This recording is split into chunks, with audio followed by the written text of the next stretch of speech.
Hello students, welcome to पढ़ो bio. My name is Shashikant Choubey और आज के इस वीडियो में हम डिस्कस करेंगे सेल के बारे में। ये एक सेल बायोलॉजी सब्जेक्ट की पूरी सीरीज होगी जिसमें हम सारे टॉपिक जो कि सेल बायोलॉजी से रिलेटेड हैं वो डिस्कस करने वाले हैं। तो इन सारे वीडियोस को देखने के लिए पढ़ो बायो चैनल को सब्सक्राइब करें।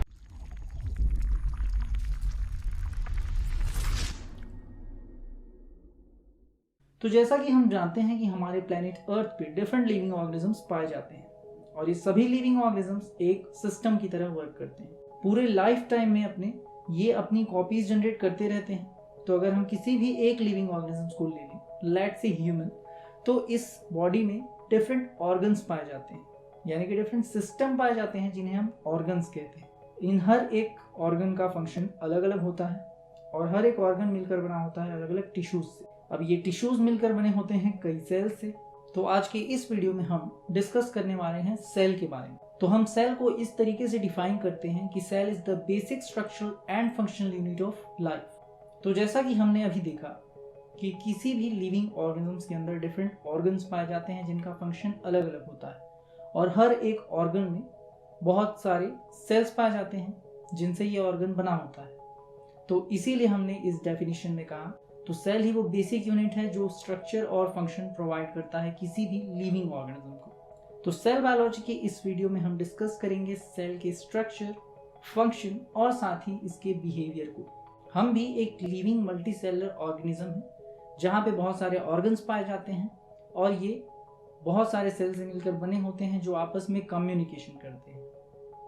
अब इन हर एक टर्म्स को जो मैं बता रहा हूँ वो हम आगे अलग अलग वीडियोस में डिटेल में डिस्कस करेंगे। फिलहाल के लिए हम इतना जानते हैं कि सभी सेल्स आपस में कम्युनिकेट करते हैं जिसकी वजह से वो किसी एक पर्टिकुलर फंक्शन के लिए रिस्पॉन्सिबल होते हैं। अब इससे पहले कि हम सेल के बारे में ज्यादा बात करें, क्या आपको पता है कि सेल की डिस्कवरी कैसे हुई थी?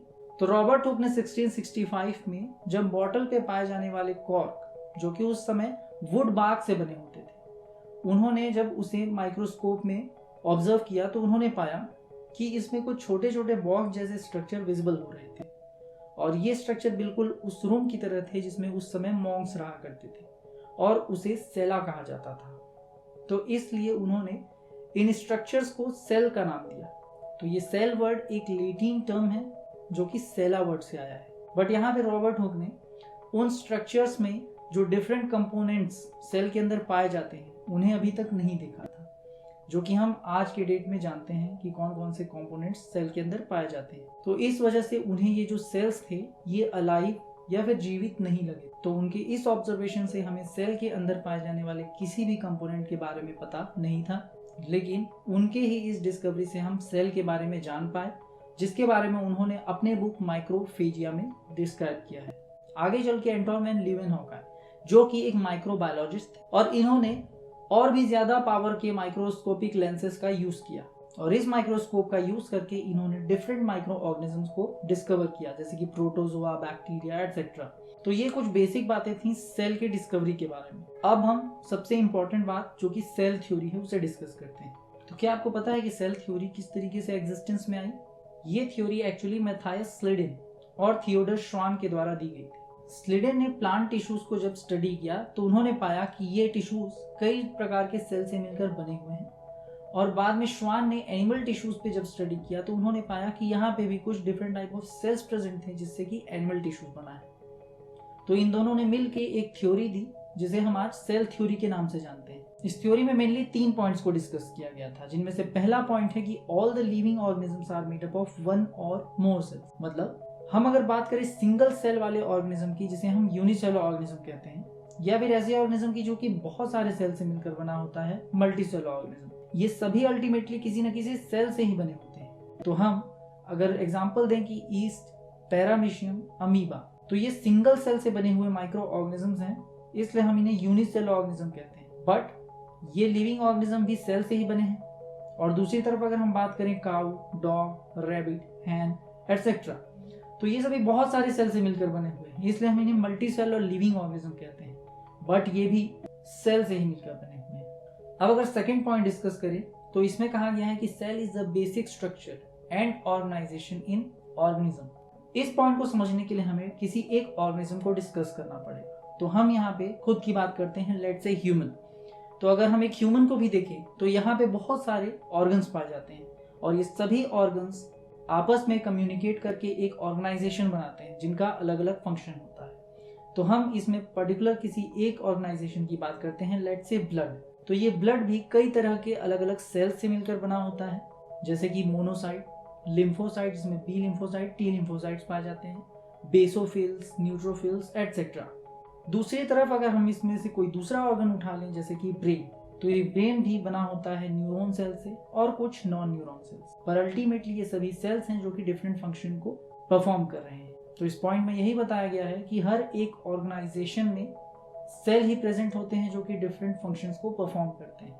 आई होप कि अब आपको समझ आ चुका होगा कि सेल ही वो बेसिक यूनिट है जो कि किसी भी ऑर्गन को उसकी फंक्शन प्रोवाइड करती है या फिर उसकी स्ट्रक्चर प्रोवाइड करती है।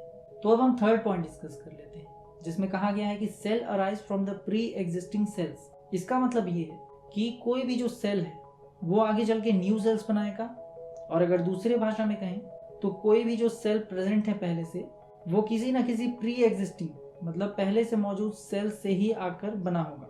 इसे और अच्छे से समझने के लिए हमें जेनेटिक मटेरियल को डिस्कस करना पड़ेगा। तो किसी भी सेल में कभी कभी जो जेनेटिक मटेरियल होता है वो साइटोप्लाज्म में बिखरा पड़ा होता है, तो इस स्पेस को हम न्यूक्लियोलस कहते हैं जहाँ पे वो जेनेटिक मटेरियल प्रेजेंट होता है। और कभी कभी कुछ यूकैरियोटिक सेल्स होते हैं जिनमें ये जेनेटिक मटेरियल एक अलग से मेम्ब्रेन बाउंड स्ट्रक्चर में प्रेजेंट होता है जिसे हम न्यूक्लियस कहते हैं। ये जो जेनेटिक मटेरियल होता है ये कभी कभी डीएनए होता है और कभी कभी आरएनए भी हो सकता है। इसमें जेनेटिक कोड्स प्रेजेंट होते हैं जो कि किसी भी सेल के सारे इंफॉर्मेशन को स्टोर करने का काम करते हैं, और इसी की वजह से एक सेल आगे चल के न्यू सेल को बना पाता है। तो जैसा कि हमने सेल के डिस्कवरी के बारे में डिस्कस किया था और हमने देखा था कि एंटोन वैन लीeuwenhoek जब बाद में ज्यादा मैग्निफिकेशन पावर ऑफ लेंसेज के साथ आए तो उन्होंने कई डिफरेंट माइक्रो ऑर्गेनिजम्स को भी डिस्कवर किया।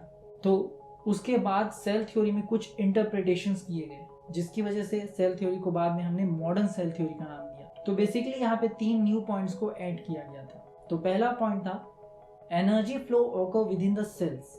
इस पॉइंट में जो समझाया गया है उसे हम आगे चल के डिटेल में एक सेपरेट वीडियो में डिस्कस करेंगे, बट यहाँ पे इस पॉइंट को समझने के लिए शॉर्ट में हम ये जान लेते हैं कि जो सेल है इसके अंदर बहुत सारे सेपरेट मेम्ब्रेन बाउंड ऑर्गेनेल्स पाए जाते हैं। सभी का फंक्शन अलग अलग होता है।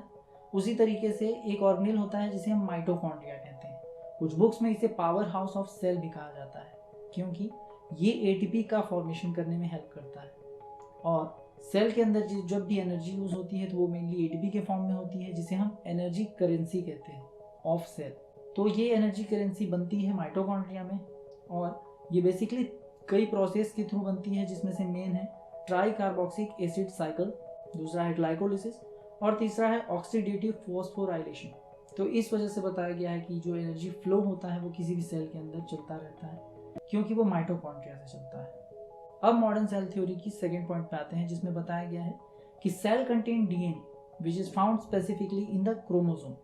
इस पॉइंट में ये समझाया गया है कि एक सेल के अंदर जो डीएनए होता है वो अप्रोक्सीमेटली 2 मीटर तक का होता है, और इतने ज़्यादा लेंथ के डीएनए को इतने छोटे साइज के सेल में जब हमें पैक करना होता है तो इसके लिए कई तरह के फोल्डिंग मैकेनिज्म का सेल यूज़ करता है, और कई बार फोल्ड होने से ये फाइनल एक स्ट्रक्चर में आ जाता है जिसे हम क्रोमोसोम कहते हैं। तो डीएनए हमेशा एक पैकेजिंग में पाया जाता है जिसे क्रोमोसोम कहा जाता है। इसीलिए बताया गया है कि जो डीएनए होता है सेल का वो स्पेसिफिकली क्रोमोसोम के अंदर प्रेजेंट होता है। अब जो इसमें थर्ड पॉइंट ऐड किया गया था वो था कि all cells are same in the chemical composition. इस पॉइंट में ये समझाया गया है कि हमारे बॉडी में डिफरेंट ऑर्गन्स जो प्रेजेंट होते हैं उन ऑर्गन्स में सभी में सेल्स होते हैं, और इन सभी सेल्स को अलग अलग फंक्शन प्रोवाइड किया गया है बेस्ड ऑन देयर ऑर्गन्स कि किस ऑर्गन के अंदर कौन सा सेल प्रेजेंट है, वो डिफरेंट फंक्शन के लिए असाइन किया गया है। बट अगर हम चाहे लीवर या चाहे किडनी के सेल्स को निकाल कर देखें तो उन सभी में जो केमिकल कॉम्पोजिशन जो मेम्ब्रेन बाउंड ऑर्गेनेल्स प्रेजेंट होते हैं वो सभी सिमिलर होते हैं, और सभी का जो जेनेटिक कोड होता है डीएनए के अंदर वो भी सेम होता है। इसलिए कहा गया है कि सभी जो सेल्स हैं इनका केमिकल कॉम्पोजिशन सेम है बट फंक्शन अलग अलग है। अब हमने मॉडर्न सेल थ्योरी को भी डिस्कस कर लिया।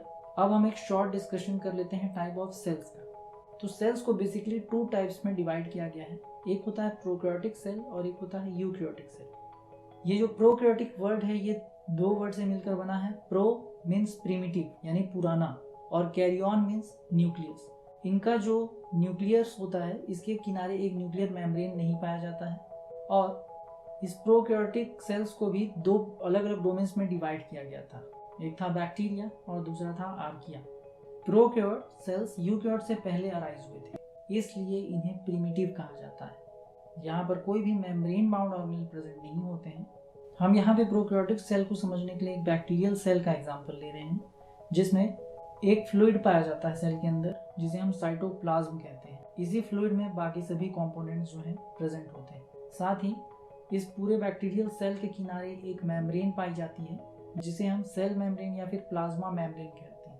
अब ये जो मेम्ब्रेन है ये सेलेक्टिवली परमिएबल होती है, मतलब ये डिसाइड करती है कि किस पार्टिकल को सेल के अंदर लेना है और किस पार्टिकल को सेल के बाहर भेजना है। साथ ही बैक्टीरियल सेल में जो भी डीएनए होता है ये साइटोप्लाज्म में बिखरा पड़ा होता है, इसे हम न्यूक्लियोलस कहते हैं।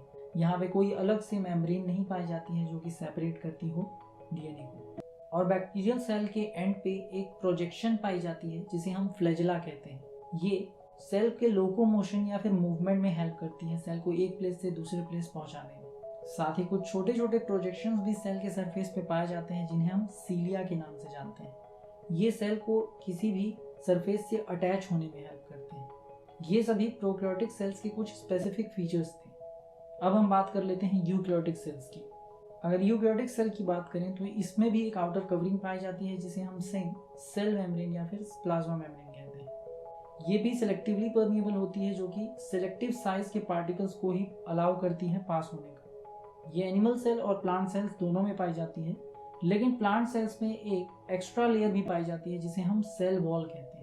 ये बना होता है सेल्यूलोज, हेमीसेल्यूलोज और पैक्टिन से। ये प्लांट सेल को रिजिडिटी प्रोवाइड करता है, साथ ही सपोर्ट और शेप प्रोवाइड करता है।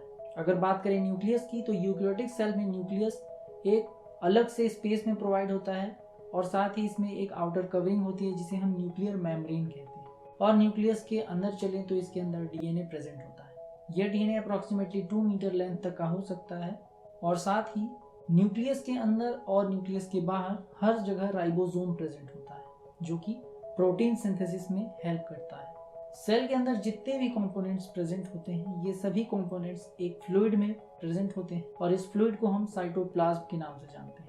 न्यूक्लियस के सराउंडिंग एरिया में भी एक ऑर्गेनेल पाया जाता है। अगर इससे राइबोसोम अटैच है तो हम इसे रफ एंडोप्लाज्मिक रेटिकुलम कहते हैं और यहाँ पे प्रोटीन की सिंथेसिस होती है। साथ ही अगर इस पे राइबोसोम प्रेजेंट नहीं है तो हम इसे स्मूथ एंडोप्लाज्मिक रेटिकुलम कहते हैं और यहाँ पे लिपिड की सिंथेसिस होती है। दूसरी तरफ गोल्जी बॉडी प्रेजेंट होता है जहाँ पे इन न्यूली फॉर्म प्रोटीन और लिपिड्स को ट्रांसफर किया जाता है गोल्जी बॉडी के अंदर, जहाँ पे इनकी प्रॉपर पैकेजिंग करके इन्हें वेसाइकल्स में अलग अलग डेस्टिनेशन पे ट्रांसफर कर दिया जाता है। अब बात करें माइटोकॉन्ड्रिया की तो इसे पावर हाउस ऑफ सेल कहा जाता है, क्योंकि सेल के अंदर जब भी एनर्जी की जरूरत पड़ती है तो एटीपी के फॉर्म में उसे यूज किया जाता है और ये एटीपी बनाने का काम माइटोकॉन्ड्रिया करता है। माइटोकॉन्ड्रिया कई प्रोसेस का यूज करता है जैसे oxidative phosphorylation, Krebs cycle, glycolysis etcetera.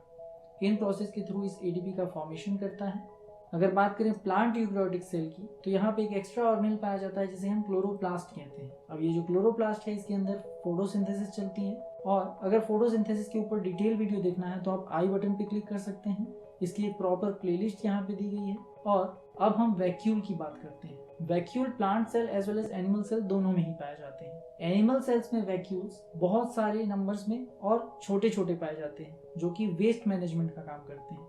दूसरी तरफ अगर प्लांट सेल्स की बात करें तो यहाँ पे एक सिंगल लार्ज वैक्यूल पाया जाता है जो कि पूरे प्लांट सेल का मेजर हिस्सा ऑक्यूपाई कर लेता है और इसमें वाटर बैलेंसिंग का काम किया जाता है। तो आज की इस वीडियो में हमने डिटेल में सेल थ्योरी को समझा और शॉर्ट में हमने टाइप ऑफ सेल्स को भी देखा। अगर इस तरह की वीडियो आपको अच्छी लगती हैं तो आप पढ़ो बायो चैनल को सब्सक्राइब कर सकते हैं और साथ ही हमें कमेंट के माध्यम से डिफरेंट टॉपिक्स पे वीडियो बनाने के लिए सजेस्ट कर सकते हैं। अगर आपको ये वीडियो अच्छी लगी हो तो जाने से पहले इस वीडियो को जरूर लाइक करें और हमारे और भी वीडियोस जो कि यहाँ पे हैं उन्हें देख सकते हैं। So thank you for watching and see you letter.